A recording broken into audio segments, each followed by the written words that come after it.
Yuta Okotsu's powers throughout Jujutsu Kaisen are extremely interesting, mainly his vengeful cursed spirit Rika and his innate technique Copy. So what if Izuku had these abilities? Before we begin, I would just like to ask you all to please like and hype this video and possibly even comment your what if suggestions, as let's try together to make this video go crazy. I did work extremely hard on it. And without any further ado, enjoy. We start this what if off seeing Izuku walking around the classroom. He's handing out party invites. Each and every kid he finds, he hands one to them. Here, he would say, giving them a small pamphlet. This would continue until everyone in the classroom had an invite, except one small girl.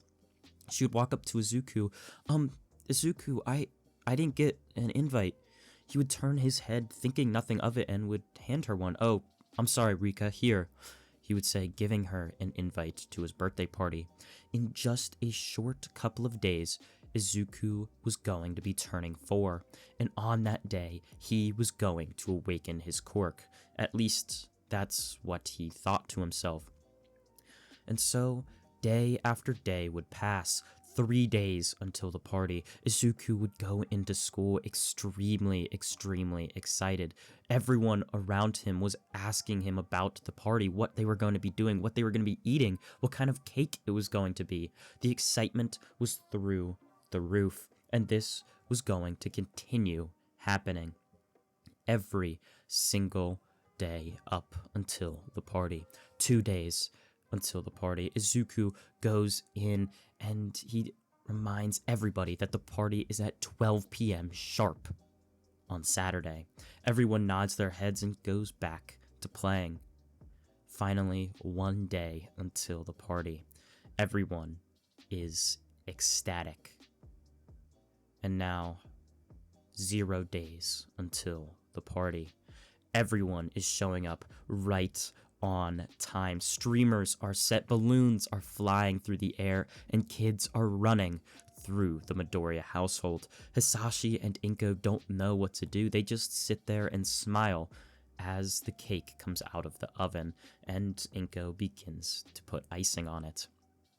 She loves hosting parties, and she loves seeing Izuku playing with all his friends, playing heroes and this and that.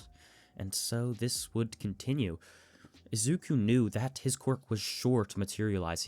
It was his 4th birthday after all. It was going to come sometime today. However, as Izuku would be playing, time would continue to pass. Hour after hour, his quirk would never materialize. And as the time would go and his quirk would never come, people would start leaving. The party would grow quiet. Cake had been cut and eaten, leaving just a few couple of kids left. And as Izuku sat at his dinner table looking up towards his mom and his father, why isn't my quirk materialized yet? He would say towards them, but they didn't have a word to tell him. They didn't know what to say. Inko would just look towards him. I'm sorry, Izuku, I don't know what to say. And as Izuku would sit there, Bakugo would come up behind him. An explosion pulled right into Izuku's shoulder. You know, maybe you're just quirkless, Izuku, you know? Maybe you just don't have a special power.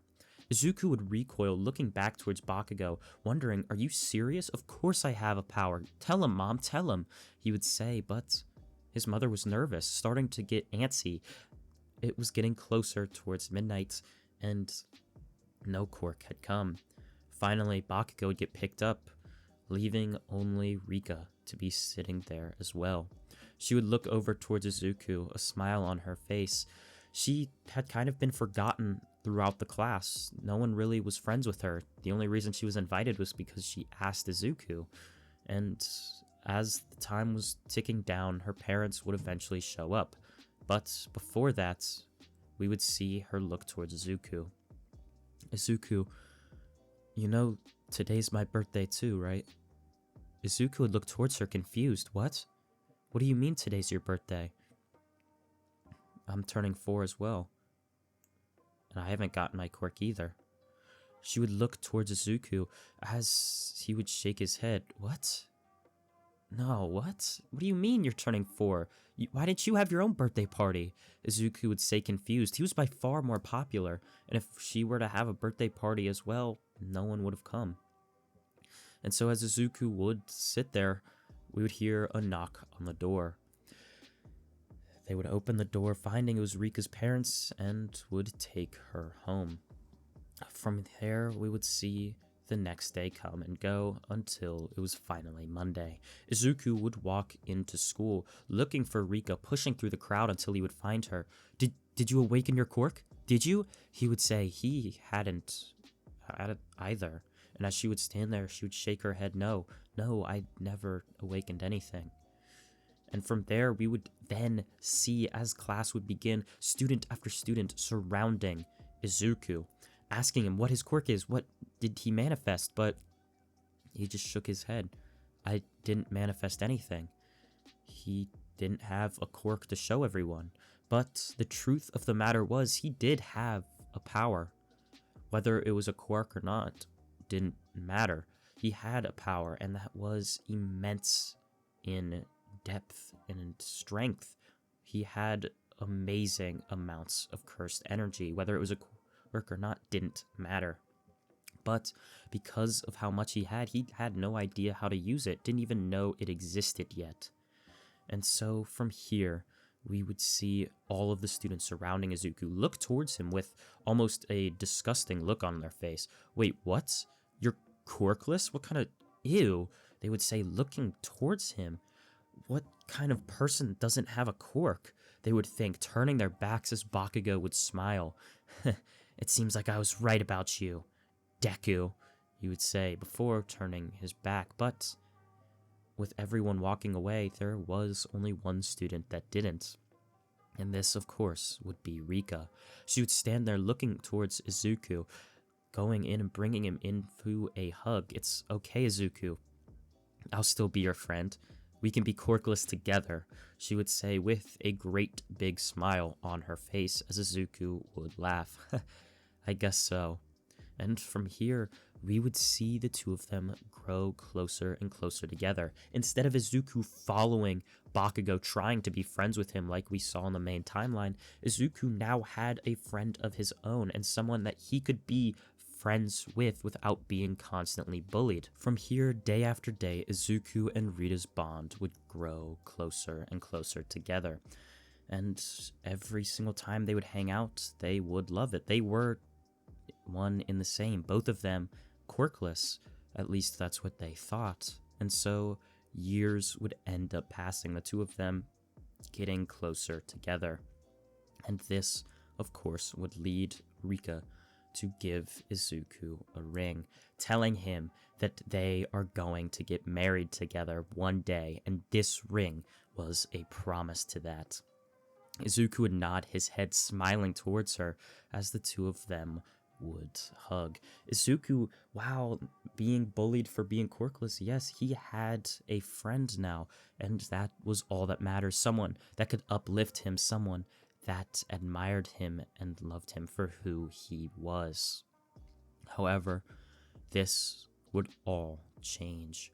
One day, while Izuku and Rita were walking home from school, eventually they would make it to a crosswalk, and as Rika was smiling, looking back towards Izuku, laughing, she would walk into the crosswalk without looking both ways. And a giant semi-truck would come barreling down the street, blazing its horn. But it was too late. Izuku could do nothing but watch, staring on in horror. Rika, hit by the truck, left in only just a pool of blood where she remained. Izuku standing there, seeing her body lifeless on impact, seeing it, looking down, small few strands of tears falling from his eyes, but not sobs. He was in shock. He didn't know what to think. Looking down towards the person he was supposed to marry, the one who actually understood him, his one and only friend. And as he stared down towards her body, he would shake his head. No, No, this can't be happening. No, no, this can't be happening, he would say over and over again, staring on towards her. And as he would continue to shake his head, an immense amount of dread would fill up inside of him and his cursed energy as well, turning Rika, just like it did for Yuta, turning Rika into a cursed spirit. And as Izuku stood there, staring on, watching her body, he would turn to leave. He would begin running, racing home, his legs moving faster than he could even think. This could be happening. No, no, no, no. He wasn't going to accept it. Nothing, no amount of money or power or quirks could change that. He wasn't going to accept it. She wasn't dead. She wasn't. And because of this grief, because he didn't let her go, she would turn into a cursed spirit, forever changing Izuku's life. And so the next couple of months would come and go. Rika was dead, and for a while no one really messed with Izuku. They knew he was quirkless, but he had just lost his one and only friend, and that was enough of a burden to bear. Kids like Bakugo would try and laugh at him, but even then people would stop him. They'd be like, dude, that's just not cool, that's enough. However, this would end up subsiding after a couple of years. But before that, we would see Izuku constantly being haunted by Rika, seeing her body now, the cursed spirit, the vengeful one that she had become, seeing her in his dreams, seeing her just around. And this would all change one day after years from her death, when Bakugo would end up finally acting. He would look towards Izuku, calling him a worthless, useless Deku, looking back towards him with a maniacal smile on his face, slamming his fist into his other palm, cracking his knuckles. Oh, I can't wait, Deku.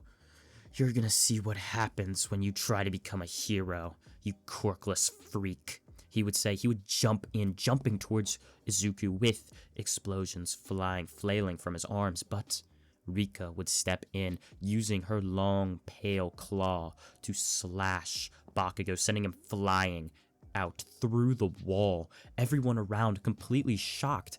They couldn't see Rika. They didn't have any cursed energy themselves, and so with that, Izuku had just smacked this kid out of the sky and hurt him. Bakugo, no less.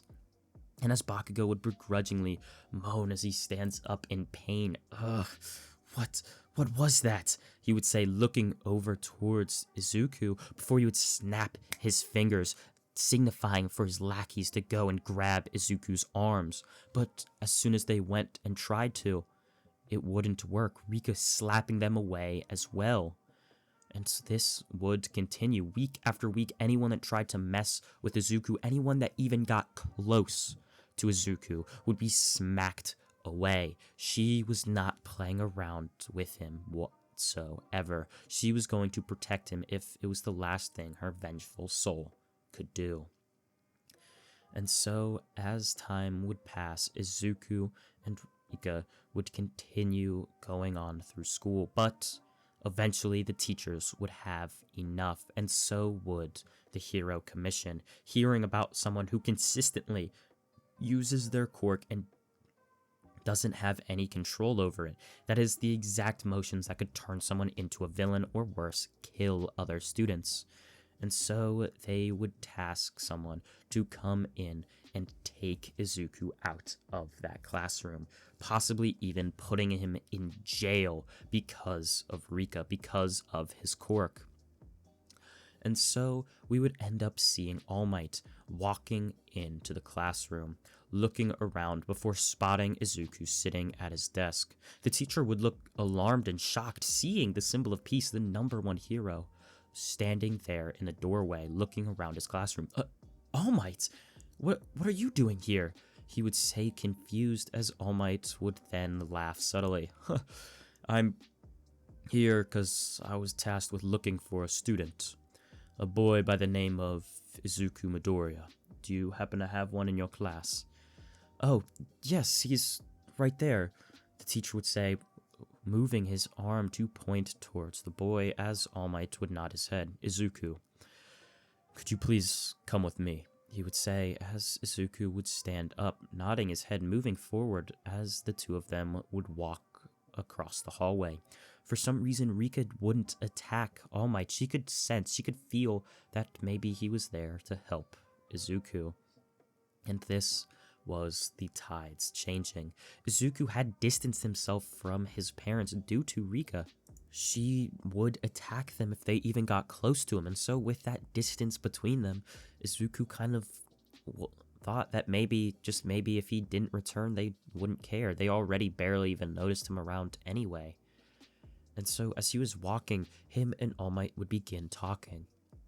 All Might explaining to him, telling this small 10-year-old boy that they had to train his quirk. He couldn't be just using his quirk all willy-nilly like it's anybody's business, you know? He's going to end up hurting somebody.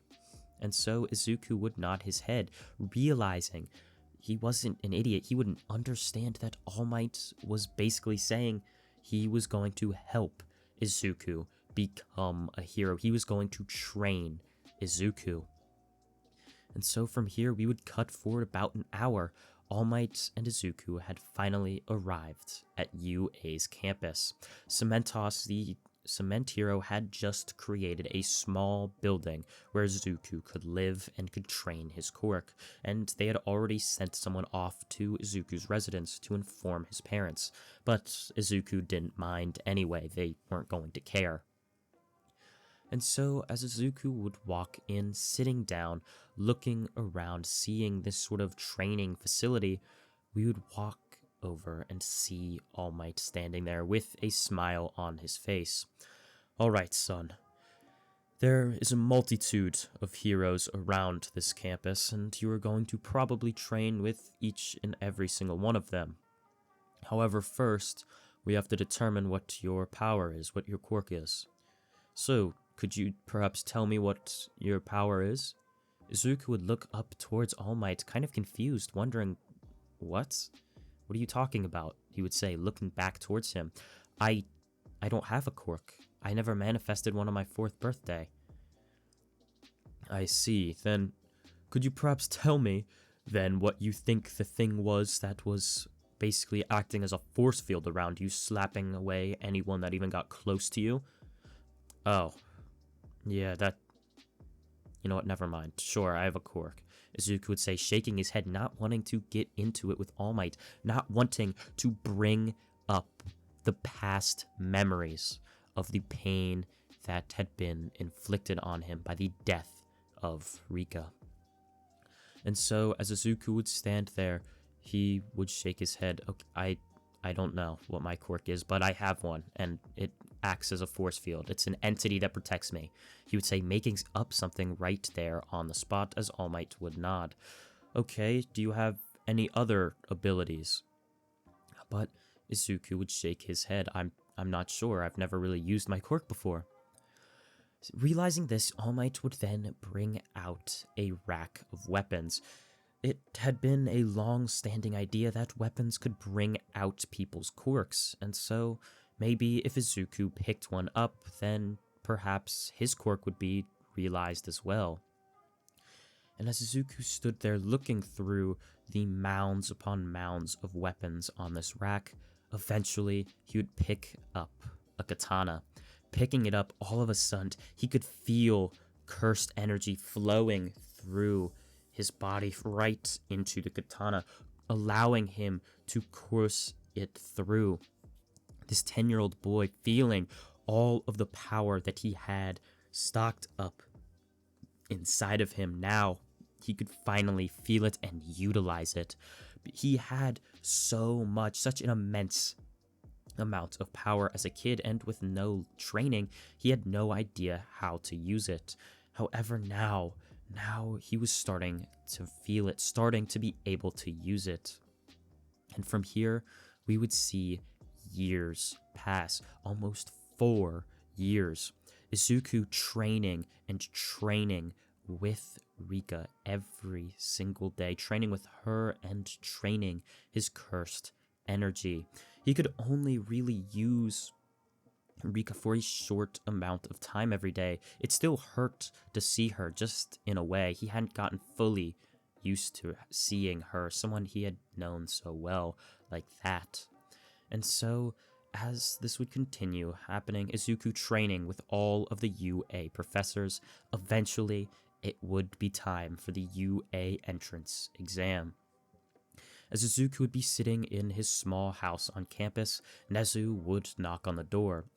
Izuku, of course, standing up, would answer, surprised to see the principal himself standing at his front door. "Oh, Nezu," he would say, confused. "What brings you here?" "Well, Izuku, as you may know, the UA entrance exam is right on the horizon, and I was wondering how you wanted to go about it. I can direct admission you into UA, or I can allow you to take the entrance exam. It is your choice, after all." Izuku would nod his head, looking back towards Nezu before a smirk would appear on his face. "Well, I guess I'll do the entrance exam, huh?" He would say, a smile outstretching across his lips as Nezu would laugh. "I expected nothing else from you. I knew you would want to challenge yourself and actually earn your way in. Good luck, Izuku. Don't let me down." As Nezu would leave, Izuku would smile to himself as the night would come to an end. Izuku putting his katana on his back, putting on his white jacket and black trousers before walking off towards the auditorium. Today was the day of the UA entrance exam. As he walked in, he would see one of his literature teachers standing up at the front handing out exam after exam. Present Mike. Izuku would walk up to him laughing. "So, they got you on exam duty, huh?" He would say, looking back towards Mike as he would laugh. "Yeah, I guess they'd expect nothing else from the English teacher after all, huh?" The two of them would smile as Izuku would pick up an exam and would walk back to his seat. Sitting down, he would instantly grab his pen or pencil and would fly through the exam. He had been training with UA teachers for 4 years, and not only training, he had been learning with Nezu. UA saw his potential, knew what he was with that raw ability, and so they went to train him, building him up to be someone that could be immensely powerful. And so, as we would see Izuku continue to be training, he would get smarter and smarter, which, going back to the UA entrance exam, was no question why it was going so easy for him. From here, however, we would see Izuku walk out of the auditorium. He had just finished the written portion of the exam, and he was smiling. He was confident, walking in to the dark corridor that was the doors leading to the city. All of a sudden, however, they would begin creaking open, shifting the large, heavy amounts of cement and metal, pulling out at each other's seams until finally the door was open. Everyone looking around towards each other before they would race forward, pushing and pulling, trying to get to be the first one out and destroy as many robots as possible. Finally, Izuku would manage to get out, pulling his katana out of its sheath, pulling it out, channeling cursed energy throughout the blade, feeling it all around his body as he would race forward, slicing through each robot that came in his way, not even having to use Rika for it. All he needed was his sword, and as he continued flying in, destroying robots after robot, eventually he would gather up a calm 40 points with a smile on his face. After destroying his last 3-pointer, slicing it cleanly down the middle, he would stand up straight, looking around, his ears perking up. It seemed like he could hear something, or someone, he would think, the ground shaking, everyone screaming as he would violently turn his head over. It was the 0-pointer. It stood over top the entirety of the city as Izuku would stare up towards it with a smile. He had seen all these robots before, and none of them like the 0-pointer though. He had heard stories about it, how it massacred the entrance exam, easily destroying applicant after applicant with its giant size and strength. And as Izuku stood up, staring on towards it with a smile on his face, he would look down towards his ring, summoning Rika, as he would then jump forward, his katana at his side, before he would jump over, twisting and contorting his body, slicing through, releasing a large amount of cursed energy, splitting the entire 0-pointer in half.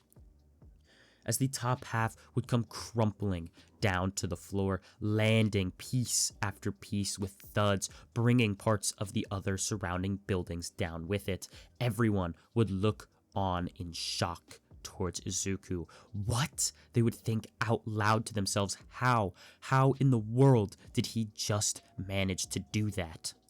As he would fall back down to the ground, catching himself, looking back towards the crowd, everyone stared on in shock as he would sheath his blade, walking out with a smile on his face.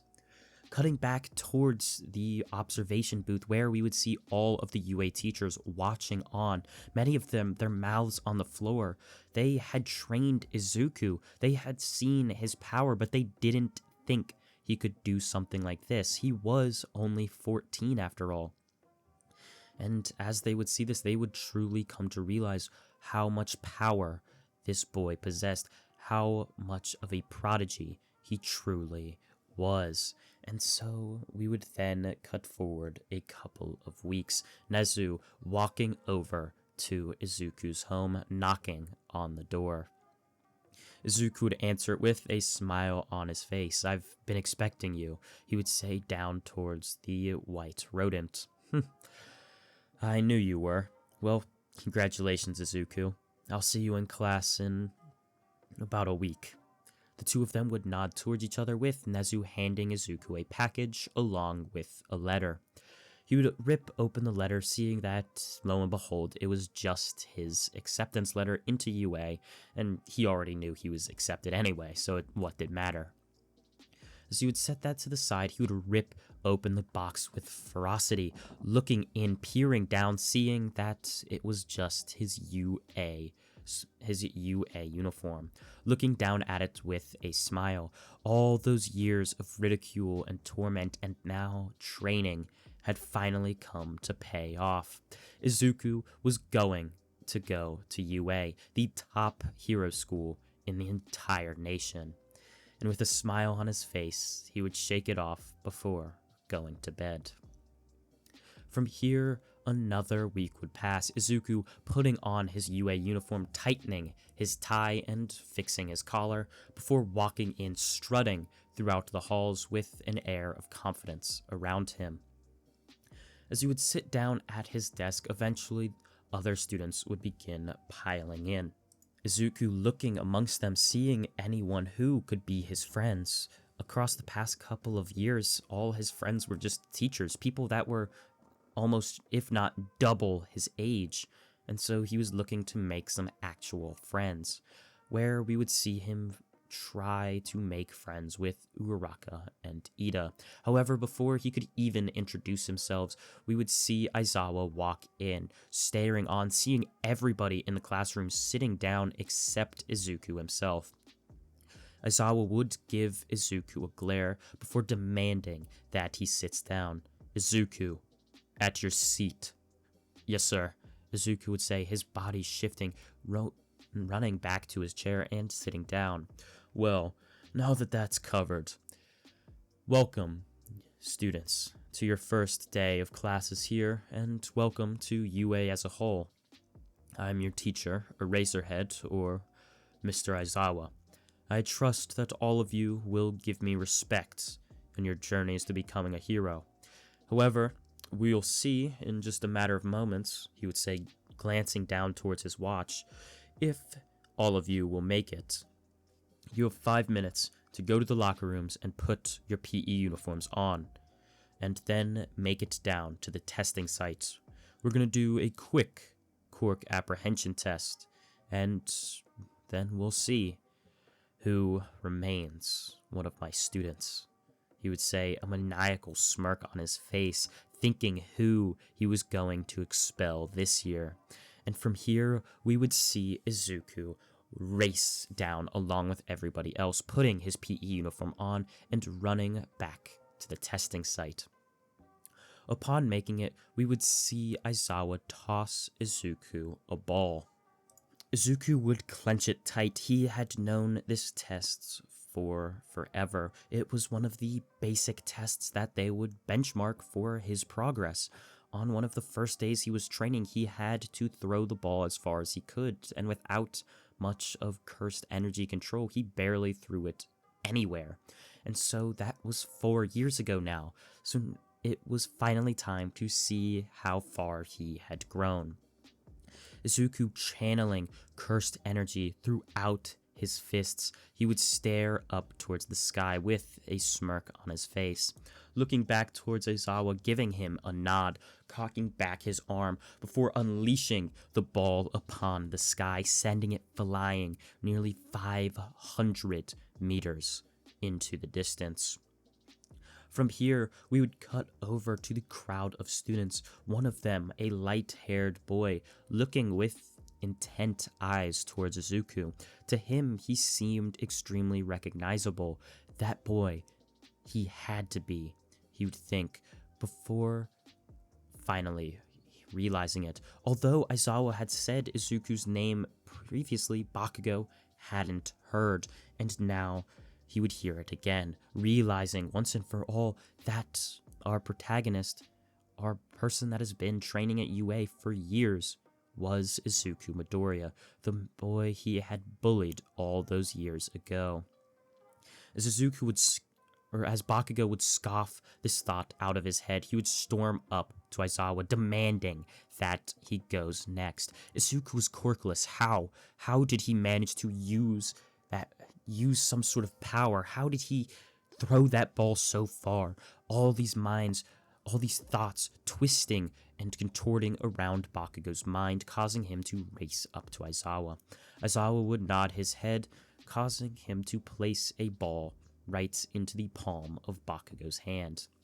However, deciding to play a joke on Bakugo right as he was about to use his explosion quirk to send the ball flying into the distance, Aizawa would stop him using his eraser, causing the ball to go flying right into the ground. In fact, it would bounce backwards, going a whopping -5 meters.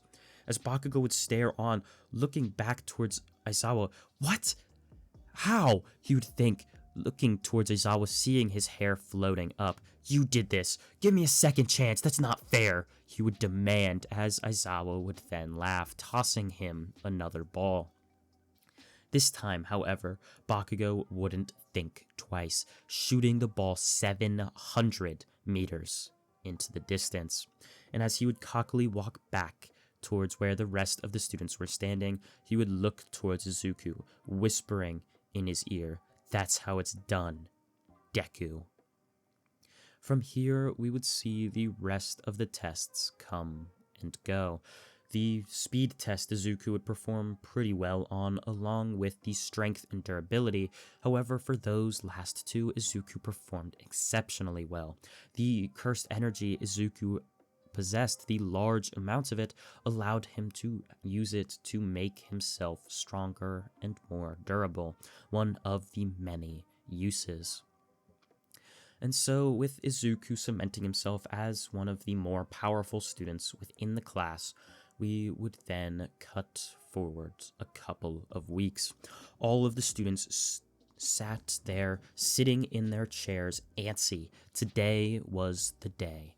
Their first hero classes were upon them, as they stood shaking in their seats, antsy, looking around, looking back and forth. Finally, we would see, or rather not see, we would hear loud, pounding footsteps from down the hall. Everyone picking up their heads, looking towards the door, hearing the footsteps get closer and closer, until finally the door would come pounding open, wood shards cascading down from the ground as the door came splintering off its hinges. However, there, standing where it used to be, was a shiny, yellow golden figure. "I am here," a booming voice echoing across the classroom as everyone would look back. "All Might?" they would say in shock, staring on, seeing the symbol of peace now before them. All of them confused. They hadn't expected All Might to be one of their teachers. And so, looking up towards him, they would smile, great big smiles on their face. He would walk in, taking a large controller off of his belt before clicking a red button on it. Instantly, a bunch of briefcases would appear from out of the wall. "All right, Class 1A, I want you all to come up here, grab your hero costumes with the briefcases designated to you, and to go get changed. Meet me down at the city. We're going to be doing a little battle trial exam for your first day of hero courses," he would say with a smile on his face, all of the students nodding their heads eagerly, awaiting being able to use their quirks in a combat setting. Instantly, they would all rush down to the locker rooms, putting their hero costumes on before racing over to where All Might had told them to meet. Upon arriving there, All Might would laugh, seeing all of the students so antsy and eager to begin training with him, as he would then laugh, looking around, wondering who he could choose that would show all of the students exactly what kind of heroes they were going to be and what kind of battles they were in store for. As he would look around, he would choose people he was familiar with, names and strength that would show an amazing battle, which would cause his eyes and gaze to land on Izuku and Ida for the hero team, and Bakugo and Todoroki for the villains. He knew Todoroki from Endeavor, Bakugo with his fiery personality, of course he had heard of him, and Ida with the Ingenium bloodline. And so from here, we would see Izuku and Ida looking back and up forth towards the giant building in front of them. Izuku, looking up towards it, would then gaze back towards Ida. "So, we have to go into this building, and I assume we have to go into the building and take out both Bakugo and Todoroki. However, we have no idea where they put the device and where they could be hiding." Ida would nod his head. "Yeah, this could seem dangerous. I suggest we stick together, and possibly, if we get ambushed, I can race around one of them and hit them in the back." Zuku nodding his head, liking this plan, as All Might would tell them that the 5 minutes was up and that they could now head into the building. From here, we would see Izuku and Ida walking around, nervous, looking from place to place around each and every hallway corner. The dark, cramped corridors were tight and compact, and they had no idea when they could be attacked. Finally, though, they would begin hearing sparks flying from around the corner. Both Izuku and Ida would rapidly turn their heads, looking back, seeing Bakugo standing with a maniacal smile on his face. He would look towards both Ida and Izuku before launching himself forward. Izuku, thinking quickly, would take his katana out of its sheath. He would race towards Bakugo, slashing a slash of cursed energy right into Bakugo's stomach, sending him flying backwards. However, right as this was occurring, Todoroki would come up behind them, freezing Ida, encasing him in a prison of ice.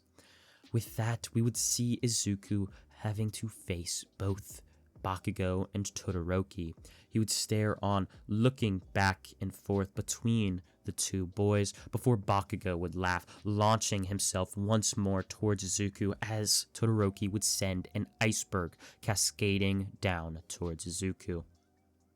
Contorting his body, Izuku would slash with his katana right towards the ice, splitting it in half, causing it to veer off into either sides of the hallway, before he would quickly turn his head, focusing on Bakugo right as an explosion was about to land, making full contact with his head. But before it even could, Izuku, ducking down below the attack, would slam a powerful fist of cursed energy right into Bakugo's gut, sending him flying through the ceiling.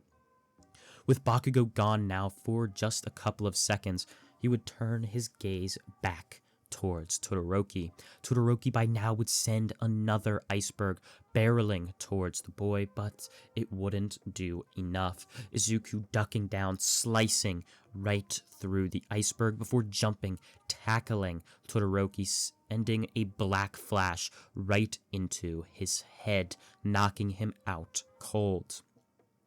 However, right as the punch would land, Izuku would hear sparks crisply flying down from above him. He would turn his head, but right as he did, an explosion would land, sending him flying back across the hallway, his katana left behind. As he stood there, Bakugo would laugh, kicking it back behind him. Not so strong now, are you, Deku? Without your little toy here. Let's see you actually fight me.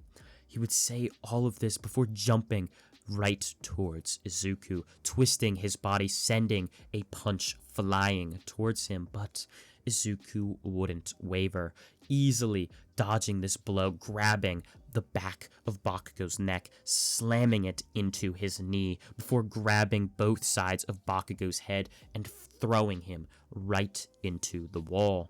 All those years of training with Aizawa and the rest of the teachers had paid off. His hand-to-hand combat was through the roof.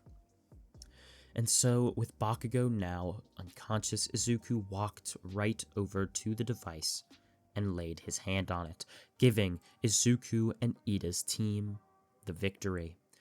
From here, we would see All Might yell over the intercom speaker that Izuku's team had won. The heroes were victorious. Walking back over to where All Might was, he would congratulate Izuku with a great big smile on his face, as if he didn't expect anything less. Izuku had been training for years under some of the top pro heroes in the entire nation at UA. It was no reason why he wouldn't have won. However, he was finally going to meet his match here coming up, as we would see Izuku sitting on a bus, it bustling off towards the USJ just a couple of weeks after the Battle Trial incident. As Izuku was sitting there, staring, his head bouncing off of the bus glass after each and every bump the bus drove over, we'd eventually hear students begin talking about who they thought was the strongest among all of them, and of course, eventually, they would end up saying how Izuku had to be the strongest. Many students would nod their heads in agreement. Todoroki even would nod his head as well. He wasn't so arrogant in the fact, blinded to power like, say, Bakugo was. Bakugo would stand up due to the prior history, looking around. Oh, please, the only reason he even beat me was because of that stupid katana of his, he would say out loud, as Izuku would then smirk. Oh, please, don't kid yourself, Bakugo. You knew you were losing that fight one way or another, sword or not. As Bakugo would look back towards Izuku, what did you say, Deku? He would say, spitting his words out of his mouth. Aizawa would stand up, looking back towards his students. That is enough, he would say once more, causing Bakugo to sit back down in his seat, begrudgingly. From here, we would see the bus slowly pull to a stop right in front of the USJ. All of the students getting out of the bus with smiles on their face, staring on towards the amazingly beautiful dome-like building. As they would stare on, 13, the rescue hero, would be sitting there waiting for them. "Welcome, Class 1A," she would say with a loud, booming voice over the talking crowd. "Welcome to your first experience at rescue training, the unforeseen simulation joint." Words of proudness would echo throughout the class as they would nod their heads, 13 guiding them into the building, pushing the doors open, where all of the students would marvel at the USJ's immense beauty, staring on, looking up towards it. However, all of their thoughts would be cut short. Just like in canon, a purple warp gate portal would begin opening up, outstretching before their very eyes. Every single student would stare on in shock, seeing the portal twist open, revealing villain after villain pooling out of it. All of the students would shake their heads. This can't be happening. But before they could even think, Aizawa and Izuku would step forward. Aizawa knew Izuku had been training for this very moment. He wasn't a newbie like the rest of the class, and so he would look back, glancing towards Izuku in the corner of his eye, nodding his head, as the two of them would then jump right down into the crowd of villains. This, however, would leave for an opening. With no Izuku and no Aizawa up at the top, Kurogiri would smile, appearing right behind Class 1A.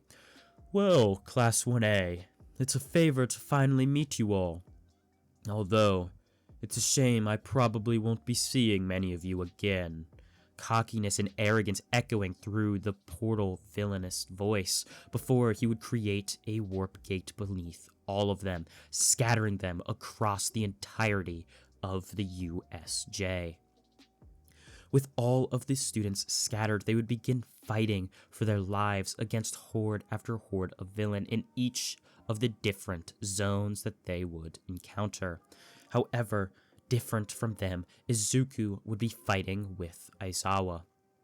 Each and every villain that came Izuku's way, Izuku would slash them down using his cursed energy, a cursed energy that glowed a pinkish hue because of how powerful it truly was. And so, with the two of them fighting back to back, surrounded, encircled, ensnared by all of these villains, eventually the numbers would end up getting cut down. Each swing, each kick, each punch thrown, causing fewer and fewer villains to remain standing. However, the villain's trump card, their ace in the hole, had yet to be encountered. As Izuku stood there, villain after villain being knocked down, being defeated, eventually we would see Shigaraki with all of the hands donned around his body, scratching his neck vigorously, anger seeping through his lips. No, this can't be. "How dare you," he would say before looking back towards his Nomu. "Nomu, kill those two freaks for me. This hero world isn't meant for them. They'll see what true power means." As he would say this, the Nomu would screech in acknowledgement, jumping towards Izuku and Aizawa, its fists flailing forward, sending a barrage of rapid punches barreling down towards the two heroes. Izuku would barely manage to dodge, but Aizawa not so much, erasing one of the Nomu's quirks as a punch would be sent flying right into his gut. Blood would begin seeping out of his mouth as he would cough into his hands, large, dark, goopy, iron-smelling liquid right on them. He would shakily look back up towards the Nomu, before back towards Izuku, and right before Aizawa's head was about to be caved in, smashed down by the Nomu's flying forearm. Izuku would jump in, slicing the arm of the Nomu clean off. It would screech in pain and in agony, twisting and contorting its body all around before looking over towards Izuku. Screeching towards him, a smile would appear on the Nomu's face, jumping towards the boy, tackling him to the ground, right as Izuku would summon Rika. A large, claw-like hand would slash away at the Nomu's body, sending it flying backwards as Izuku would stand up. But all of the damage that Rika had done to the Nomu meant nothing. The Nomu screeching in agony before jumping up again. The shock absorption quirk and regeneration quirk working hand in hand, regenerating the Nomu fully. As the Nomu would crack its neck, jumping back, beginning to fight Izuku easily. Each and every single punch and kick the Nomu would send Izuku's way would begin causing Izuku to move farther and farther back. He didn't know what to do. Slowly, he was beginning to get overpowered by the Nomu. Everything he had done on this monster, would just be taken away. The Nomu just regenerating all of its quirk, all of its body back. And as Izuku stood there, he would finally understand it. Looking back towards Rika, the two of them would end up kissing, the monstrous, vengeful, cursed spirit, as Izuku would bring it in, kissing her, creating a binding vow, giving up his life for Rika, and fully causing Rika's form to be utilized. An eye appearing on the top of Rika's head, staring down towards the Nomu. Rika screeching before beginning to create a large, cursed energy beam that would come barreling towards the Nomu's body, completely eviscerating it right where it stood. As Izuku would thereon, we would see that Rika didn't, in fact, take Izuku up on the terms of their deal. She didn't take Izuku's life. Instead, as her soul would move on to the afterlife, gifting Izuku the cursed spirit part of her to continue to protect him and empower him.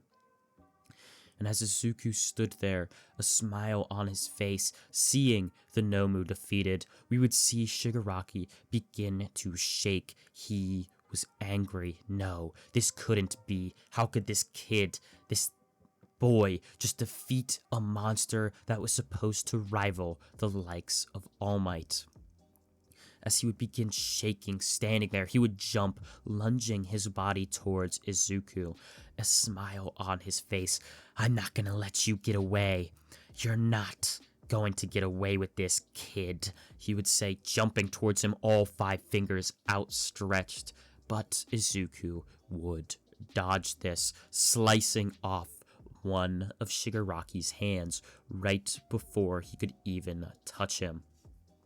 As the hand would fall down to the floor with a thump, Shigaraki would begin screaming in agony, awaking Kurogiri, realizing that he needed to protect his master, creating a portal underneath Shigaraki, teleporting him back to the League of Villains hideout, along with himself. And with no more Shigaraki, the rest was left to the UA students to defeat all of the other low-life thugs and criminals, right as the rest of the UA teachers would finally arrive. And with the USJ incident coming to an end, we would cut over to the League of Villains hideout right after Shigaraki would be teleported back by Kurogiri.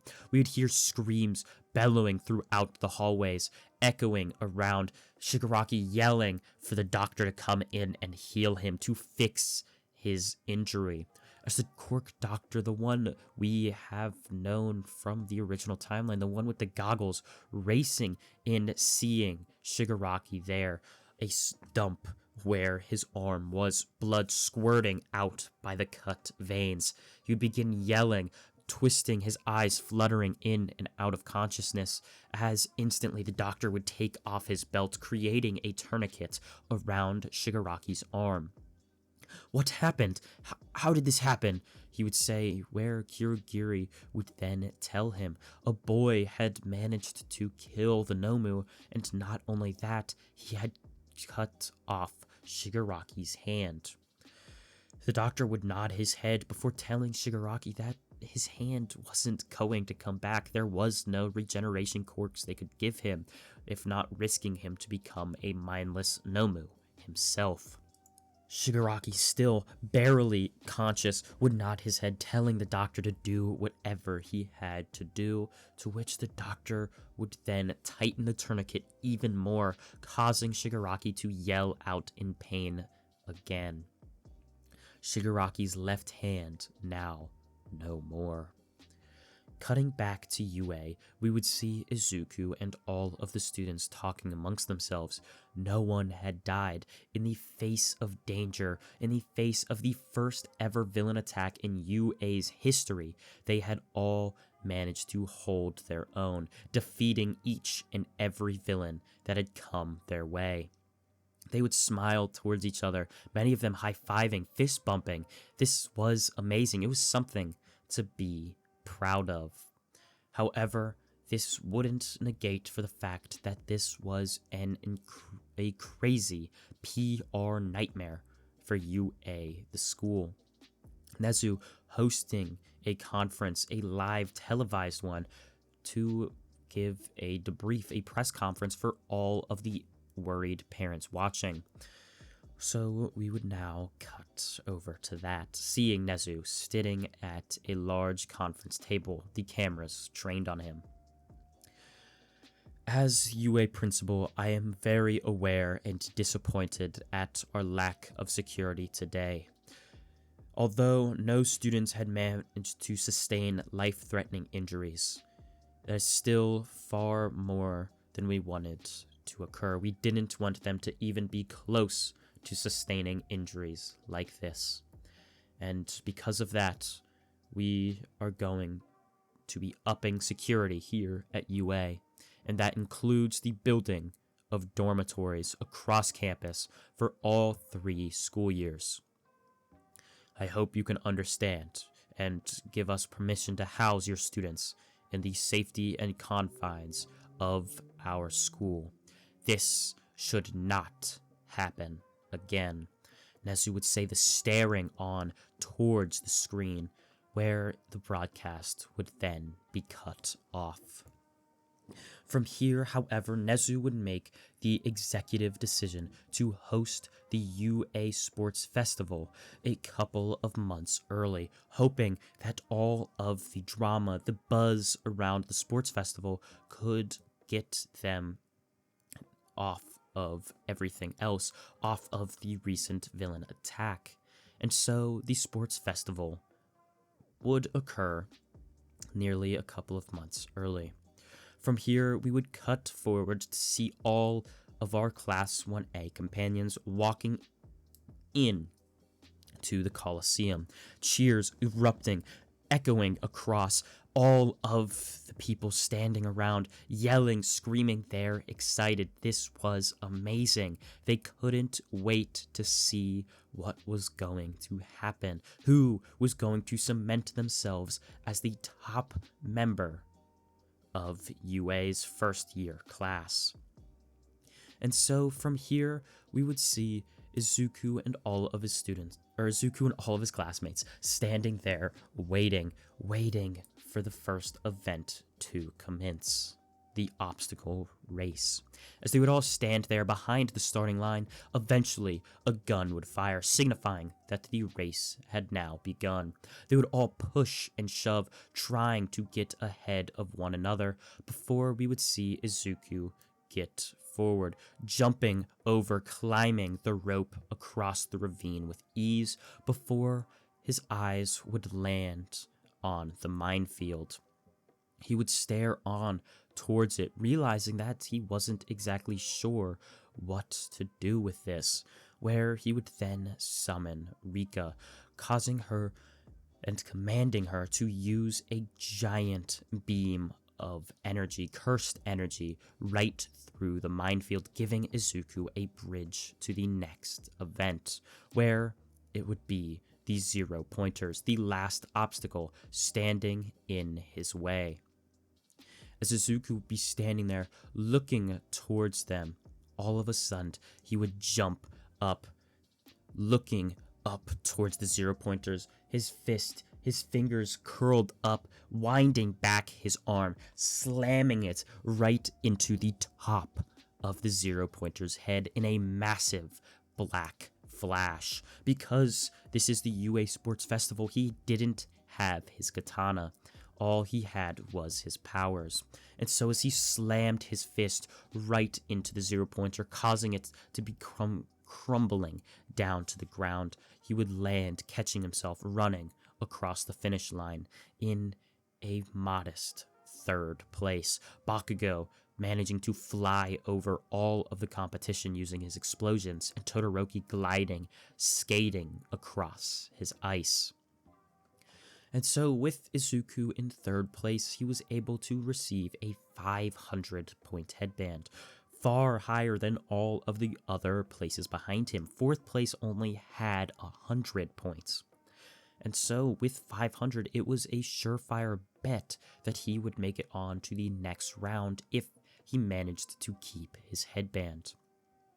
He would look around student after student before finally he would come up with a team, choosing Uraraka, Ida, and Mei Hatsume, the same team he had in canon.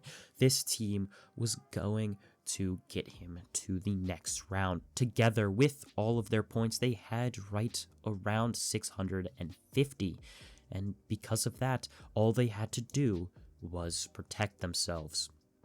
And this task was going to be a lot easier than they thought.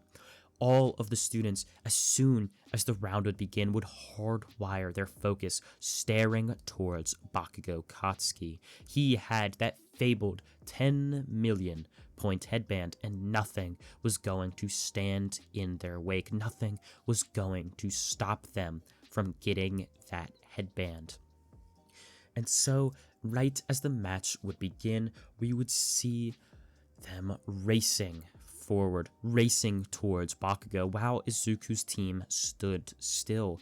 They looked around, making sure no one else was behind them, and would sit there, calm and collected. No one was going to come after them after all. And that was their strategy. Everyone else was fighting amongst themselves, especially for that 10 million point headband, and time would end up winding down. Izuku's team just minding their own business. And as time would come to an end, Izuku and his team would go on into the 1v1 tournament. First round for Izuku, though, would be against one of his very own teammates, Ochako Uraraka. He would stare on towards her, looking towards the gravity user. As the match would begin, she would race forward, her arms outstretched, trying to touch Izuku. Each and every chance she got, Izuku would dodge, jumping backwards or dodging her arms. He knew that if she had managed to touch him with just one of her hands, it was going to be immensely difficult to do anything to get back down to the ground. However, at the same time, he didn't want to just slap her out of the arena with Rika. He wanted to challenge himself fully. And so standing there, looking towards Uraraka, he would begin pacing back and forth, his gaze not leaving hers, before he would jump forward, diving his fist, cursed energy coating it, diving towards her. She would take the bait reaching out towards his fist, trying to touch him with her fingers. But at the last second, his fist would open, outstretching, grabbing her wrist, pulling her in, where his other hand would slam a black flash into the side of her temple, sending her flying down to the ground, right into a crater in the arena. With that, Izuku having one-shot her with the black flash, he would move on to the next round. This time, though, he'd be facing off against Kirishima. As Izuku stood there looking on towards his next opponent, Kirishima had a smile on his face. Izuku was one of the strongest and manliest members of Class 1A, so getting to fight him in a 1v1 was an honor.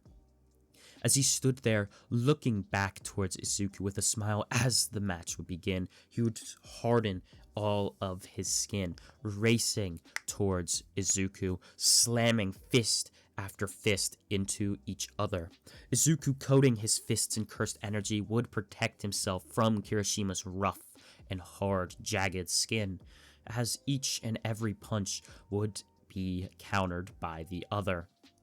All of the punches countering each of them, they seemed to be in a very equal fist fight. Bare knuckles slamming into each other, but eventually Kirishima's skin would begin peeling away. Izuku consistently using cursed energy after cursed energy to chip away at his strength. Finally, though, he would have enough, twisting around, dodging one of Kirishima's punches, slamming his fist into the hardened skin around his face, causing him to be sent flying backwards just a few feet. He would catch himself, but right as he would look up, Izuku would slam a black flash right into Kirishima's gut, cracking all of the hardened skin on his body. The skin would begin peeling and flaking away as he would stare on down towards his body, completely shocked. He had never expected someone to be able to do such a heavy blow to his body.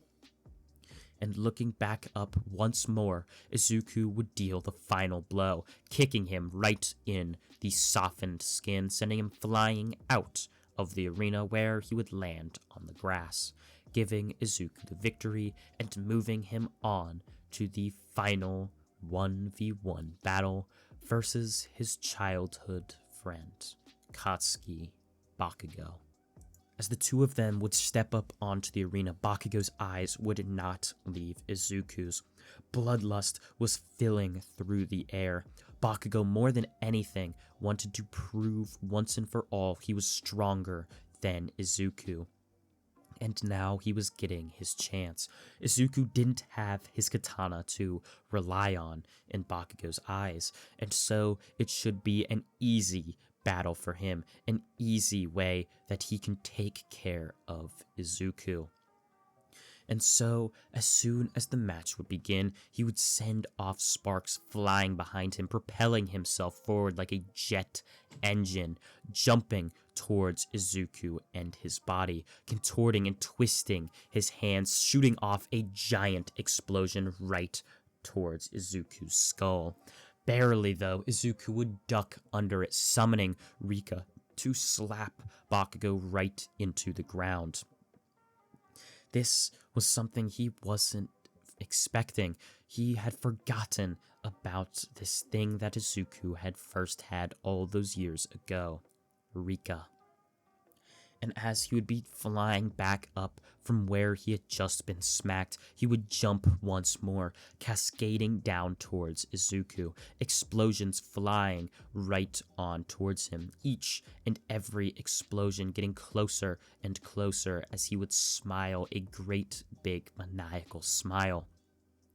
But it wouldn't matter. Izuku would dodge each of these explosions, a couple of them barely grazing him, before he would jump up towards him, his fist at the ready, cocked back, slamming a giant black flash into Bakugo's gut, sending him flying down towards the ground. And right before Bakugo could even get up, Izuku would summon Rika, her eye open, shooting a giant beam of cursed energy right down towards Bakugo, knocking him out instantly. Izuku landing on the ground, the crowd would erupt in cheers, everyone screaming, yelling, chanting Izuku's name. He had just won the UA Sports Festival, and as he stood there, a smile on his face, staring on towards the crowd, chanting and cheering his name, where we would then cut forward a couple of minutes. A podium created, Izuku standing at the top of it, a gold medal donned around his chest. From here, however, before Izuku could walk back to the classroom, we would see All Might standing there waiting for him. Izuku, I wanted to stop you. Due to you winning the UA Sports Festival, I thought now was as good as time to any to say that you are now ranked as the second most strongest member of UA, including the third and second years. Izuku would look up completely shocked. Second? Who's above me? He would say, cockiness and arrogance running through his words. He had not expected, after all these years of training, someone to still be stronger than him at his school. However, lo and behold, Mirio would appear from out of the ground using his permeation quirk, jumping from out of the ground with a great big smile on his face, where he would then smile towards Izuku. Howdy, saying towards him with Izuku laughing. Oh, I should have expected. Mirio, of course, saying this with almost a joking tone before All Might would laugh. Well, due to you two being the top two students, I thought, why don't I offer both of you the chance to internship with me over this next intern cycle? I thought it would be extremely beneficial to both of your growths, Mirio as the leader of the Big Three, and Izuku now as the top first year in the entire school. Izuku nodding his head with a smile. Yeah, I like the sound of that. Alright, sure, let's do this, he would say with All Might laughing. Huh, excellent. We'll begin tomorrow. I want you to meet me at my agency. You too, Mirio, he would say with Mirio nodding his head. Right. From here, Izuku would walk back towards the dorms, going to sleep before waking up and heading off towards All Might's agency. From here, we would see Izuku and Mirio fighting against each other. All Might didn't want to take them out into the real world of combat. Already, as some of the strongest students in UA, they were going to defeat a large portion of villains that they could even get their hands on. And because of that, fighting them really wouldn't give either of the two students any training. They were already extremely powerful, and there wasn't exactly a record of strong villains just running amok. And so All Might decided to face them off one another, Mirio and Izuku. And so we would cut over to the arena in All Might's agency. Izuku standing on towards Mirio, his katana at the ready.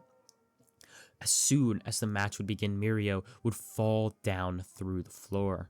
Izuku, shocked at this, would begin moving around, knowing Mirio could appear at any moment.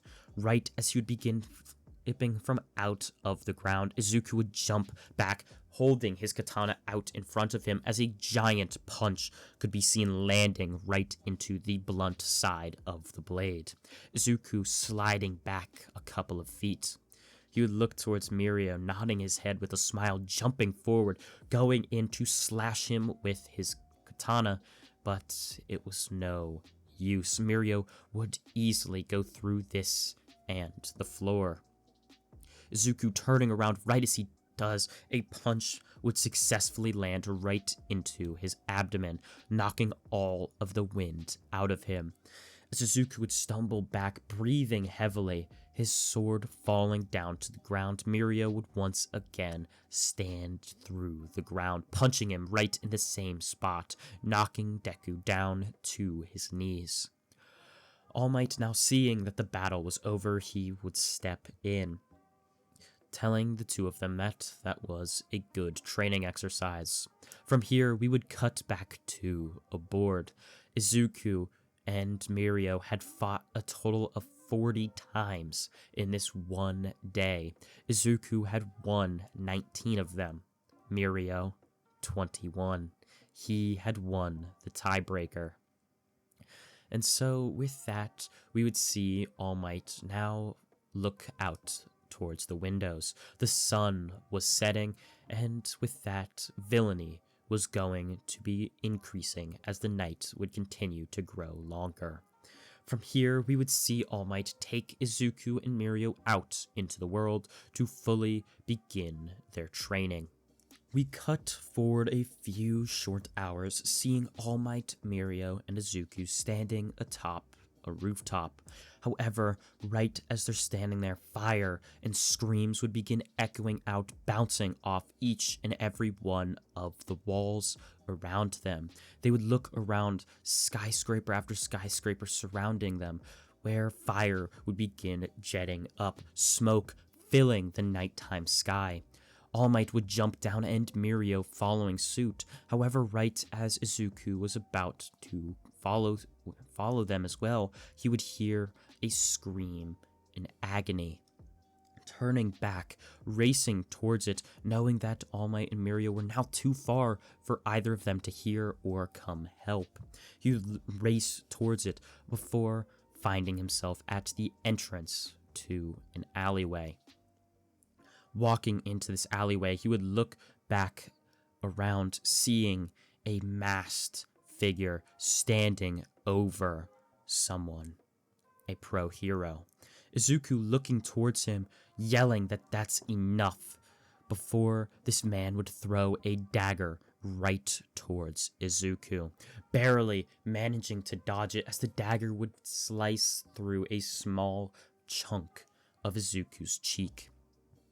Blood pooling down from Izuku's cheek, this man would jump, lurching his body forward, his giant tongue outstretched out, trying to lick Izuku's wound. Barely, though, Izuku would manage to dodge it, blocking the tongue with Izuku's sword, barely managing to block it as the man would catch himself. I see I finally ran into a fairly competent hero after all. The hero killer Stain, standing up, looking towards Izuku with a smile on his face. Although it's a shame, yet another fake hero runs amok throughout this city. You'll just have to be yet another one of the countless names that I've stopped, he would say, looking towards Izuku, before Izuku would hear words echo throughout the alleyway. Run, Izuku, while you still can. Izuku's ears perking up. What? Is that really who I think it is? He would say out loud, looking on to where the voice was, and lo and behold, that familiar suit of armor would be sitting behind a dumpster, wounded, a sword sticking out of his gut. Izuku looking on towards him. It was Ida, one of his classmates, one of his friends. The hero killer had managed to stop him. Izuku would stand there completely in shock and disbelief. Ida, what are you doing here? Why? He would say, as he would then laugh, tears streaming down his face, believing that he was truly dead. Stain almost killed my brother. Put him in a coma. I came here for revenge. And so everything that's happened to me has happened for a reason, Izuku. Leave while you still can. There's still time. No, Izuku's voice would echo throughout the alleyway. I'm not just gonna leave you, Ida. Why would I do that? You're my friend. And you're a hero. and I'm not just gonna let you stand here and die to save my butt. Stain, hearing this, would begin shifting his mindset. Maybe Izuku was one of the few good heroes left, but it was too late. He was challenging his view, and now he had to stop him. And so he would jump towards him, his body contorting, daggers and swords at the ready, with Izuku taking out his katana, blocking one of Stain's jagged-edged katanas. The two of them would then begin fighting, each katana swipe raining down, Izuku managing to block it. Eventually, his swings overpowering that of Stain's. The cursed energy flowing off his blade was far too strong for Stain to continue to handle. He would end up recoiling backwards, trying with all his might to keep on standing, to keep fighting against Izuku. However, he still had one last surprise. Right when Izuku thought it was over, Stain swooping his blade down and Izuku going to counter. A dagger would be thrown from Stain's other hand, this dagger cutting right through Izuku's cheek. However, Izuku would instantly go to dodge with his mind, dodging and thinking that Stain was going to lick his cheek, but that wasn't what he was going for. Jumping behind Izuku, grabbing the dagger with blood on it, licking it, paralyzing Izuku right where he stood. As Izuku stood there completely paralyzed, his mind and head, his eyes shakily looking over towards where Ida stood, thinking, is this really it? Is this how I die? But right as Stain would go to slash Izuku down, Rika would summon. Izuku seeing it as his final option. He didn't like to overuse her. He wanted to prove himself capable without his fallen friend, knowing that each time he uses her, it's painful, although he knows how powerful she makes him. And so, with her finally summoned, Izuku's ring on his finger, where she would then bite towards Stain's arm, consuming it, biting it off. Stain yelling a giant yell, blood spewing all over Izuku, where Izuku would then activate an ability he didn't even know he had. Copy. Right as Rico would consume Stain's arm and the blood pooling down, raining down, landing, soaking Izuku, his mouth open to breathe, the blood would touch his tongue, and just like that, Stain was paralyzed. And now it was a waiting game. Minutes would pass and Izuku's paralysis giving up as he would then walk over towards Stain, slamming a black flash right into his skull, knocking him out instantly before he would tie a tourniquet around his arm to ensure he didn't bleed out. From here, Izuku would call the police, All Might and Mirio following up, finding them shortly after. The Hosu incident had been in effect, but with All Might, Endeavor, and Mirio there, the Nomus stood no match. And so All Might would walk into the scene moments before the police would arrive, seeing Izuku standing there bloodied, with Stain, an arm missing, and Ida very badly wounded along with another hero. He would nod his head, taking them all out of the alleyway before the police would arrive, asking for what had occurred. And this is where we would hear, or the police rather, would hear of what Izuku had done. All around the country, heroes hurt villains. They damage them, sometimes even kill them. And this usually wasn't okay. The Hero Commission had strict rules, and now someone that they were well aware of, almost killing a villain, taking one of his arms in such a gruesome way when they didn't even have a quirk license. They were well aware of it, and they were going to make Izuku an example. Calling Izuku up before the trial, All Might standing next to him, where they would then begin, saying how Izuku had used his quirk while, yes, he was on an internship. He had used his quirk without the guidance of All Might, and thus resulted in an injury by one of the villains, the hero killer Stain. As they would stare on, the commission would begin asking Izuku questions before All Might would step up for him.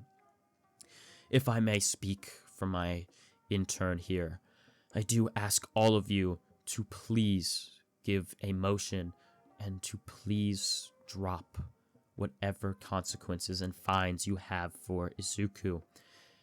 I wasn't there because I was busy fighting, and I gave him express permission to use his quirk. It is my fault that what happened.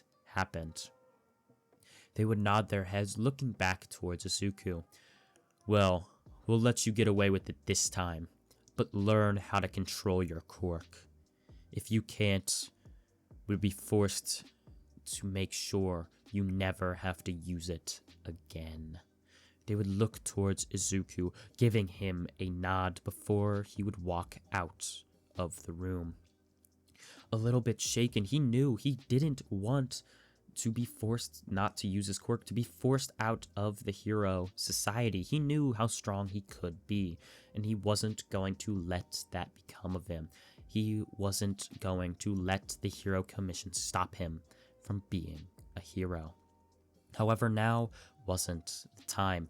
Now was the time for the UA final examinations. We would see Izuku walk into the city with all of the rest of his classmates, a smile on his face, cracking his fingers, before his smile would turn into a frown, looking up towards the assignment board. Him and his favorite best friend Bakugo had been chosen to face off against All Might. As Izuku standing there looking up, seeing that he was going to be facing off against All Might, well, not that fact, the fact that his teammate was Katsuki Bakugo, he would frown.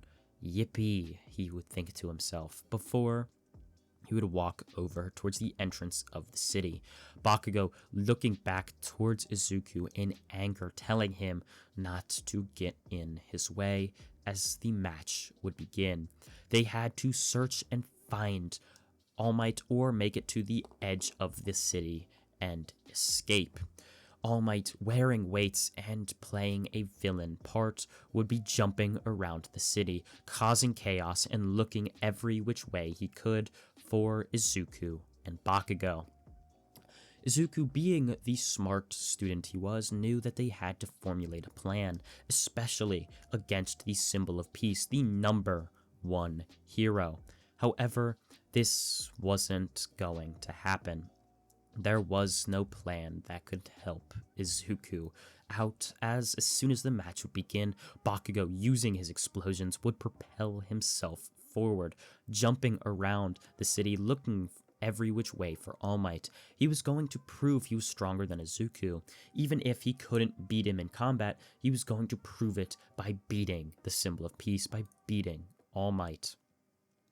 And so, jumping throughout the city, he would look and look before All Might would appear behind him, using his immense speed. Even if he had weights on him, he was still incredibly fast, appearing behind Bakugo, grabbing him by the head, a smile on his face. Now, young Bakugo, you didn't seriously expect to beat me without Izuku at your side, did you? That's going to cost you, he would say, Bakugo squirming, shooting off explosions from his hands, trying and fighting violently against All Might's grip, but it was no use. All Might's grip was too strong. Bakugo continuing to fight against it, but it wasn't working, and eventually All Might would chop right at his neck, knocking him out cold. From here, we would see All Might carrying Bakugo around, jumping across the city until he would find Izuku walking down one of the bigger streets within the city. He would land in front of Izuku, looking on towards his student, throwing Bakugo's body towards him. Bakugo's body rolling across the pavement, Izuku stopping it with his foot. He would look down towards him. "Is this supposed to do anything?" Izuku would say, looking back towards his mentor, as All Might would then laugh. "I just thought it'd be a warning. Perhaps maybe you should run, not be so much in the open. In fact, I'll actually give you 30 seconds to run." Playing the part of the villain, All Might perfectly would look back towards Izuku, but Izuku didn't waver. Unsheathing his katana, he would smile, looking back towards All Might as cursed energy would begin effortlessly flowing off the blade. All Might would laugh. "So be it, then," he would say, his voice booming and echoing across the city. Instantly, All Might would ready his feet, jumping, lurching his body towards Izuku's. A fist flailing down towards Izuku's body, but it would be stopped. Izuku knew he couldn't hurt the symbol of peace in a way of cutting his arms off, but he could very well stop him with threat of it. Right as All Might's fist was about to come barreling in towards Izuku's body, he would cascade his blade down, flailing it down towards him. All Might almost instantly would recoil back, shocked that Izuku would even attempt such a thing. Jumping backwards in a bid of self-preservation, and right as he would, Izuku would jab his katana right towards him, cutting through All Might's stomach. He would cough up blood, seeing this as blood would squirt out from the pierced skin Izuku had just cut through. He would look up, looking towards Izuku with a smile on his face. "Very good job, young Midoriya.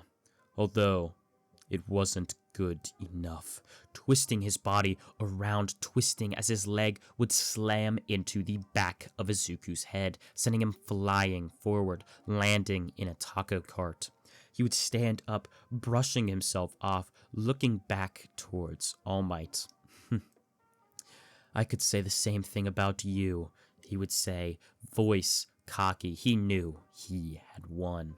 Right as All Might would come in, trying to land another hit on Izuku, he would summon Rika, her claw slicing right through All Might's stomach, as well as slapping him right across the city, leaving Izuku enough time to drag Bakugo and him across to the exit of the city, successfully allowing both Izuku and Bakugo to pass the final examinations.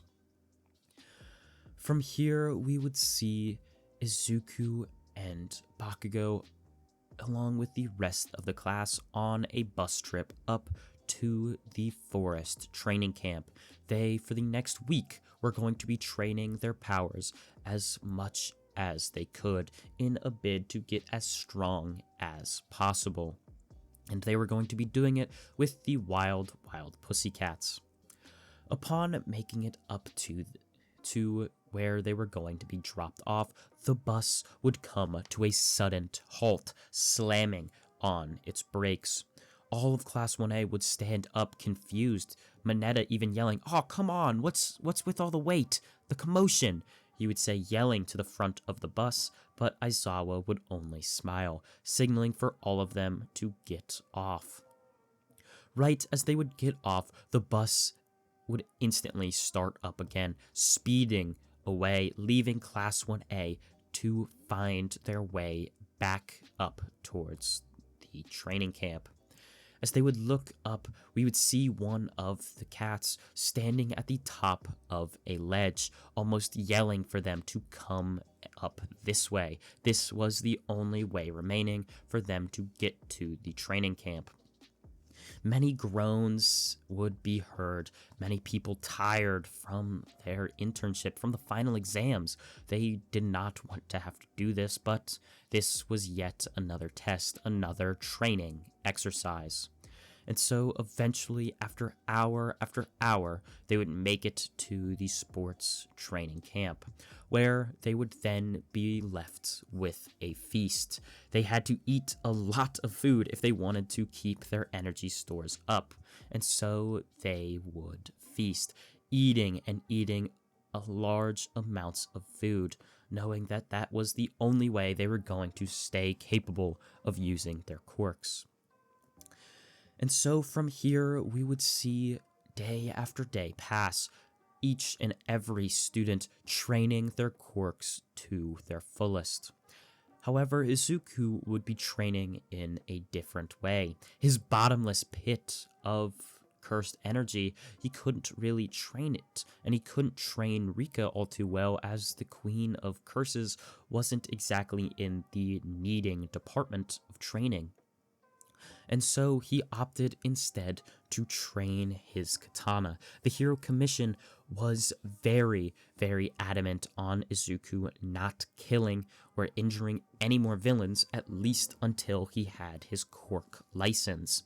And so we would see Izuku standing in the middle of the woods, slashing the air with cursed energy enveloped around the blade.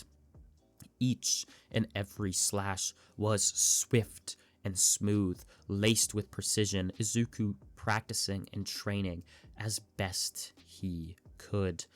He wanted to figure out just how he could use his katana even better. It was one of the only things that really needed improvement.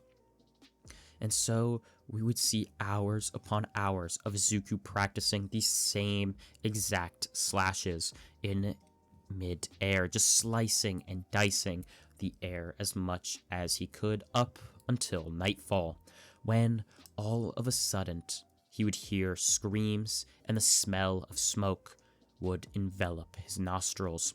He would stare up, looking towards the sky, seeing smoke and blue flames all across the forest. The Vanguard Action Squad of the League of Villains had acted.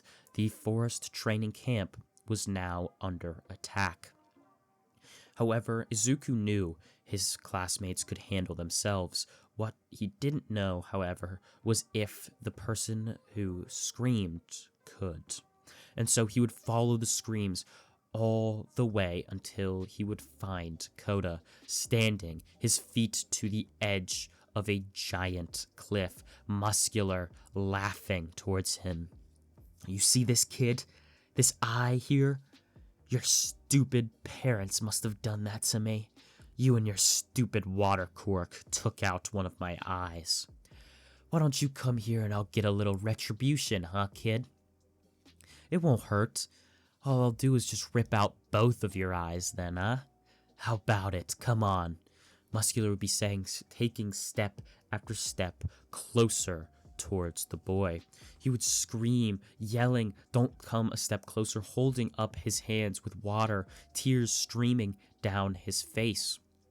And right as Muscular would go to laugh, he would feel a sharp kick right into his back. Falling down to one knee, he would swiftly turn his head up, looking around, wondering where this attack had come from. Right as he was doing this, staring on, looking back and around, wondering where Izuku was, until he would appear again, jumping, using his blade to slice through some of the muscle that Muscular had. Blood squirting out of Muscular's arm, he would look back towards Izuku. "Why, you little," he would say, going to race towards him. But Izuku wouldn't have it, licking the blood of Muscular. Instantly, Muscular would be paralyzed right where he stood. Standing there, trying to move, he would yell out, "Why are you doing this? Huh? How?" He would say, trying and fighting with all his might to break free from Izuku's control, from the paralysis that was from Stain's quirk. Izuku had copied it using Rika and his innate technique. As Izuku stood there, looking back towards Muscular, he would laugh, walking towards the paralyzed man, before he would slam the blunt end of the katana right into Muscular's temple, knocking him out instantly, as Izuku would then tie him up, dragging him back to the training camp main building. From here, however, we would see Izuku looking around. Many of his classmates had made it back, but a couple hadn't. Realizing this, he would ask Aizawa where they were, and Aizawa would shrug. He had no idea. Realizing this, Izuku would rush back into the city. Into the forest. He was still a hero after all, and he wasn't just going to stop because he saved one person. And so, racing in, we would see Izuku staring on towards a new villain, Dabi. Blue cremation flames spreading throughout the forest, a smile outstretched across his face. He would laugh, looking on towards Izuku. "Oh, look, Bakugo! One of your friends is here to save you," he would say, holding up a badly beaten and bruised Bakugo by his hair. The hair barely pulling out of Bakugo's scalp, blood running down his nose, a black eye fresh on his face. He would look up shakily towards Izuku, shaking his head, somehow mustering it. "Get out of here, Izuku," he would say. But Izuku wouldn't. He would jump forward, using his blade, but right as he would, Bakugo would disappear along with Dabi, teleporting back into a warp gate portal, Kurogiri saving them. As Izuku would land down, he would slam his katana right into a tree, cutting it in half, smooth, as he would yell out, "Damn it!" he would say, his voice echoing around the burnt and charred forest, walking back to the main building. As he would make it back, he would look towards Aizawa with a solemn expression on his face, shaking his head. No, he didn't manage to save his classmate, save Katsuki Bakugo. And so, with that, we would see Izuku and the rest of his classmates drive back to the UA campus. Yet another villain attack had occurred during a UA-sanctioned event, and UA was getting pummeled for it. News outlet after news outlet calling UA for the closure of UA. They couldn't keep their students safe, and now one of them had been kidnapped. It was clear letting your students go to UA letting your kid go to UA was a danger. They could be attacked by villains at any moment, or possibly kidnapped and maybe even killed. Nezu, however, would shake his head. He knew he couldn't let this perception go, saying in his press conference that they were going to do everything in their power, everything they could to bring Bakugo home as soon as possible. However, he wasn't the only one planning something. Meanwhile, back at the dormitories, we would see Izuku, Momo, Kirishima, and even Todoroki planning an attack. They were going to rescue Bakugo themselves, whether he liked it or not. And as they were planning, Momo would tell them how she had a tracking device on one of the Nomus, and this would possibly tell them where exactly Bakugo was. All of them nodding their heads, liking this idea, would begin preparing for the Camino incident. A couple of weeks would pass as it was finally for the execution. They were going to execute the plan and go and save Bakugo from all of the villains. As night fell, they would creep through the city buying cheap costumes using Momo's credit card, where they would then walk throughout the city using the tracker until they would find it. However, right as they found the warehouse, they would see Mount Lady and Kamui Woods come out of nowhere, Mount Lady kicking a giant gaping hole through the League of Villains hideout. On top of that, ripping the ceiling off with her giant hands. All of the students there looked on in shock. They were late. They had to rush in and save Bakugo now before the villains would take him back further due to the attack. Right as this was happening, Kamui Woods would easily subdue all of the villains, wrapping his wooden tendrils around them, giving Izuku, Kirishima, Todoroki, and Momo just enough time to come in and save Bakugo. They would jump down, swooshing in as Izuku would grab hold of Bakugo's arm, ripping him up and out of the restraints and chair he was tied down to. He would look back confused, seeing that his classmates had saved him, as he would just laugh, tisking to himself. "Ugh, can't believe you had to save me, huh, Deku?" he would say. It was sort of growing on him that Izuku was stronger than him, and he had to get used to it, and now this was yet another testament to it. And so, as all of them rescuing Bakugo, it would leave the heroes now with an opening. They didn't had to tiptoe around Bakugo to make sure he wasn't injured in one of their attacks. And so, with that, they would go in full on.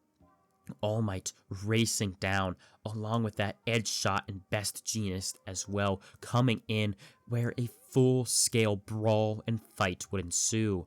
All for One creating goopy gray portals out of nothing, summoning Nomu after Nomu, as regular heroes would begin fighting them. From here, however, we would see Izuku look back, seeing one of his first ever mentors, All Might, ensue in a brawl, a 1v1 against his main villain, or the main villain in the entire country. All for One. As he was fighting, each and every fist, every blow would begin getting overpowered. All for One smirked through his respiratory helmet down towards All Might, overpowering him with his staticky red tendril-like quirk. "It's over, Toshinori.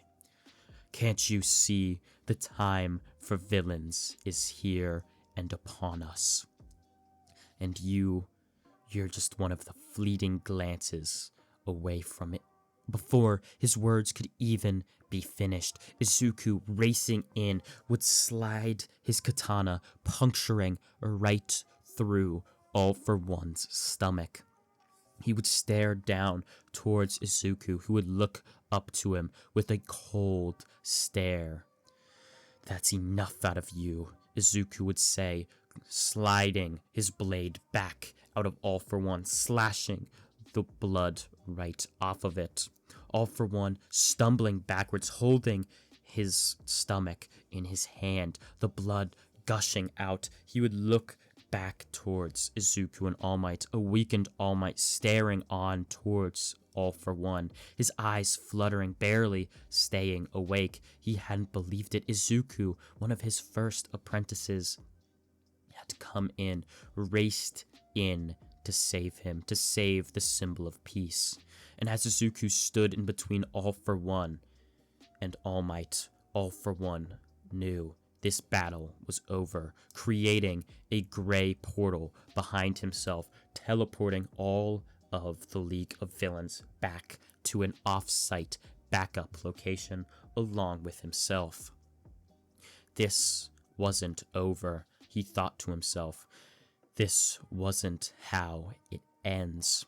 The time for the villains to rise was surely going to happen sooner or later. And so we would see Izuku holding the symbol of peace, the weakened one, there as an ambulance would pull up through the rubble. Eventually, The city would rebuild, and Izuku and his classmates would go get their quirk licenses, as well as their hero licenses, taking the quirk and hero exams, passing them smoothly. All of them now able to debut as pro heroes. Meanwhile, however, while they're all dealing with the debut of being heroes, and as well as students, there was something going on within the underground. Villain after villain was being prepared. All for One was planning something huge, and at the epicenter of it was going to be his successor, Tomura Shigaraki. It was going to be a war, and that was going to be the determiner, the final factor in whether the hero society wins or the villains. As All for One stood there, staring on, he would turn his head back down towards the doctor. So, when do you think you'll be ready? Just a couple of more weeks, sir. His time in the test tube has gone very, very steady. I'm sure it will go on very, very well. He would say, with that, we would then see All for One nod his head, Shigaraki in a test tube, getting stronger and stronger day after day, hour after hour. The time for the final battle was almost upon them. And with each passing day, All Might made it very apparent to all of the students among UA, along with all of the heroes. All for One wasn't going to sit idly by. It was known that something was coming. A giant battle was going to occur. And soon, they would have to fight. However, for now, we would see clouds draped over the surrounding city. Villain after villain fighting, heroes struggling, but it seems as if there's an abnormal amount of villains within the city. Izuku and his classmates would fight, saving people, saving innocent lives, bringing them back to UA, where UA would become a refuge.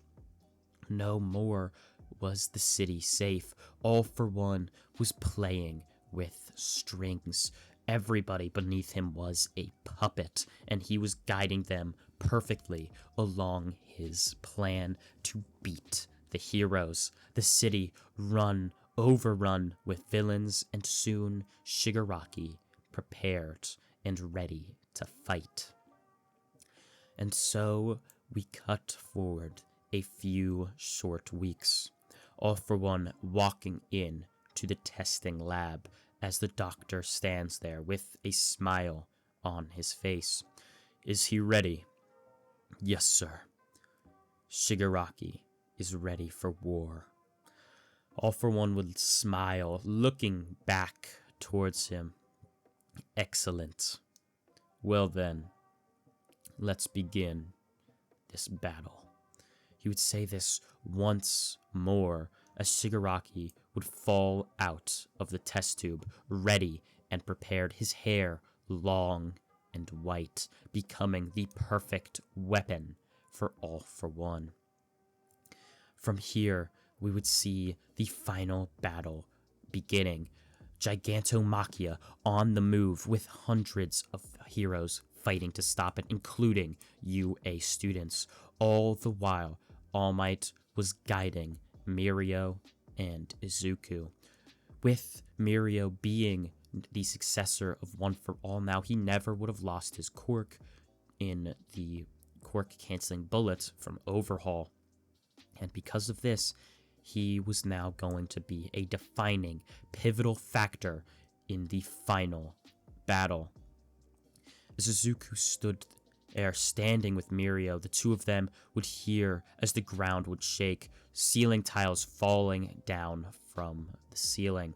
They would look over, looking through the glass as All Might would then nod, a frown outstretched across his face. It's time. He's here. The two of them would look back towards All Might, nodding their heads. All for One was here, and he was ready for a fight. Shigaraki maniacally laughing now as the fight would then ensue. Instantly jumping towards all of them, Shigaraki racing through, slamming his body through the glass of UA, would grab hold of the neck of Mirio instantly, holding him up, slamming him into the conference table beneath him. Izuku jumping in, his sword at the ready, slicing down towards Shigaraki, his hand now regrown due to one of the many quirks in his body. He would smile over towards Izuku, slamming his fist into Izuku's head. "Ah, yes, I've had enough toying with you," he would say, throwing the yellow-haired Mirio across the room before walking, each step echoing throughout the room towards Izuku.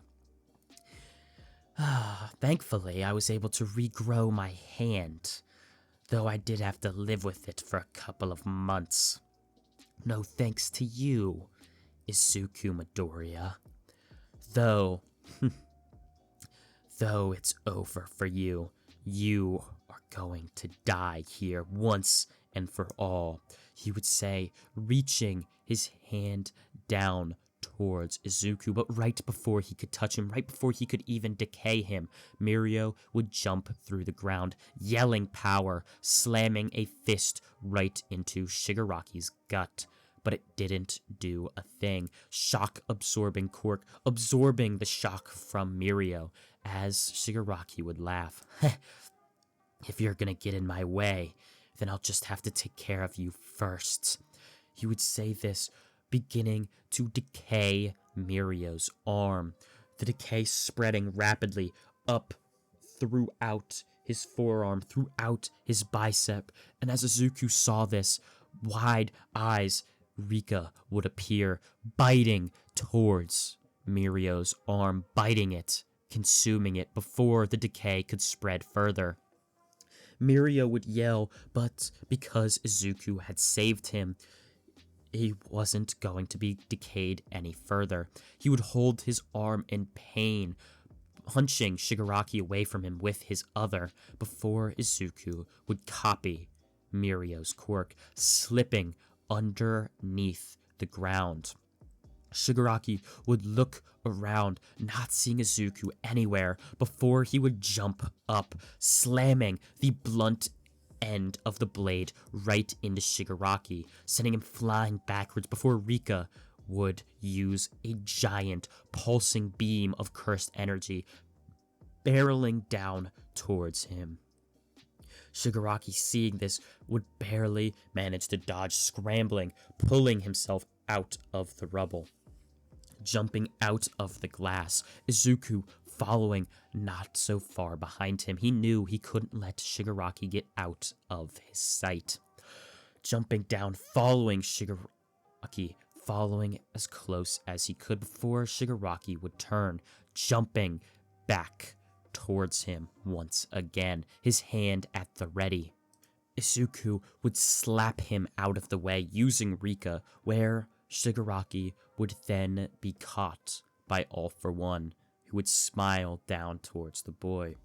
"You've done well, Shigaraki," he would say, looking back up, seeing a weakened One for All successor in Mirio, before looking back towards Izuku, who was standing there, looking on towards him with a gaze as if saying, "Don't even think about it." But All for One would then laugh. "It's a shame you had to be my vessel." He would say this once more, transferring his All for One quirk into Shigaraki's body. He would scream and yell in agony before the two personalities would begin fighting, but All for One would succeed, taking control of Shigaraki's body. He would look over towards Izuku with a smile on his face. "It's over, boy. Can't you see? I have finally gotten a new and improved body, and now there is no beating me. All Might hearing these words from Shigaraki, seeing that this was now all for one, his eyes would drop, his face of one of shock. Mirio, you have to go down there. You have to help Izuku, he would say, looking over towards Mirio. But Mirio was knocked unconscious. The blood loss had got to him. He had been on the floor for a solid couple of minutes now. And with no Mirio, Izuku had to do it on his own. And so, standing there, his sword at the ready, All For One would jump towards him, racing towards Izuku, his body lurching towards him, going in, sending a staticky red punch barreling towards Izuku's body, who would just manage to dodge it. He knew if he wanted to win this, it was no question. He had to kill All For One. It had to be done. And as he saw All For One raining his body down towards him once more, Izuku only with a couple of minutes left. He only had 5 minutes after Rika consumes a part of Mirio's body with using that copy ability. He only had a few minutes left, and now with Mirio having been unconscious for a couple minutes, clock was ticking. 60 seconds remaining for Izuku to defeat All For One. As All For One would jump forward, punch after punch, Izuku would slide into the ground, slamming fist after fist, black flash after black flash into All For One's back, twisting and contorting his body, moving his katana through the air, slicing it almost beautifully right around, cutting the cheek of All For One. A small drip of blood pooling down Izuku's katana. It's over, Izuku would think to himself. 20 seconds remain. He would lick the blood, knowing as time was counting down, looking back as All For One would be paralyzed, using Stain's quirk. Izuku would laugh, walking up to him, All For One scared, shaking. No, I can't lose like this, he would say, yelling out in frustration, as Izuku would stab the katana right through All For One's heart, ending the battle right then and there, eventually becoming the #1 hero, taking his mentor All Might's spot as the symbol of peace. And that is where What If Deku was Yuta, What If Deku had Yuta's powers, or What If Deku was Yuta's reincarnation, whatever I choose for the title to be, comes to an end. I hope you all did enjoy it, and I'm sorry if my voice sounded a bit weird throughout this video. I am sick, and I knew I couldn't just leave you guys hanging on a weekend without any videos, so I'm sorry if my voice did sound weird once again. I thank you all for watching, and if you made it to this point, go ahead and comment down in the comment section below, Moneta Solos, just so I know how many of you made it to the very end. And on top of that, please like this video and even hype it if you have any hype points remaining. I want this video to go crazy. I feel like it could definitely have the potential to do so. And yeah, I thank you all for watching once again, and goodbye.